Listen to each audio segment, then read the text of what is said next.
Hi guys! Welcome back to my channel. So today, alam ko sobrang excited na kayo na makita kung ano nga ba yung magiging actual deliverable ng unit niyo dito sa Allegra Garden Place. So ngayon, ipapakita ko sa inyo kung ano nga ba yung magiging itsura ng 1 bedroom dito na type A, which is 30 square meters. So tara, pasok tayo. So guys, pagpasok ninyo, makikita nyo kagad dito yung kitchen area. So sa kitchen area guys, meron ka ng kind of countertop. Upgraded na rin yung top and under cabinets. Meron na tayong mga ganito.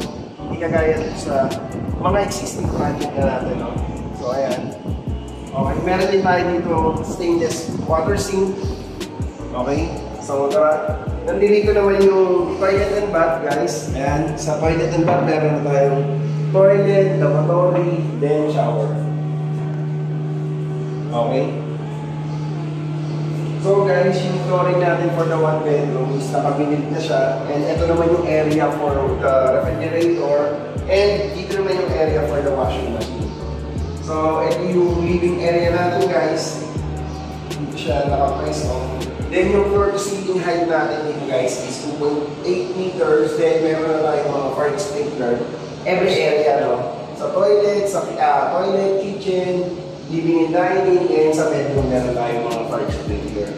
So dito naman guys, meron na tayong sliding door for the partition ng bedroom.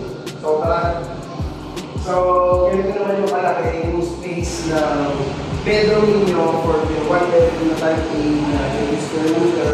Then kung mapapansin niyo guys, yung sliding door going to the balcony guys, sagad siya. Mas wider na yung doors dito for the 1 bedroom for the purpose of mas mag-ventilate yung natural light and air sa loob ng unit ninyo. So, pag ilabas ninyo guys, pagdating ninyo dito sa balcony, naka-glass balcony na rin siya guys. So, hindi siya kagaya ng mga existing project natin. Like for example, sa mga Prisma residences na naka-range siya, then mas maliit yung doors and windows. Then also guys, for the Prisma residences is naka-ano pa siya, window type aircon. Then dito kay Allegra Garden Place, split type na siya lahat. Okay? So guys, right now, may mga available units pa tayo for the ready for occupancy and pre-selling naman sa may second building Allegra Garden Place. So if interested kayo, please contact me on my contact number listed below, and don't forget to like, share, and subscribe on my YouTube channel. So thank you guys, and see you in my next vlog.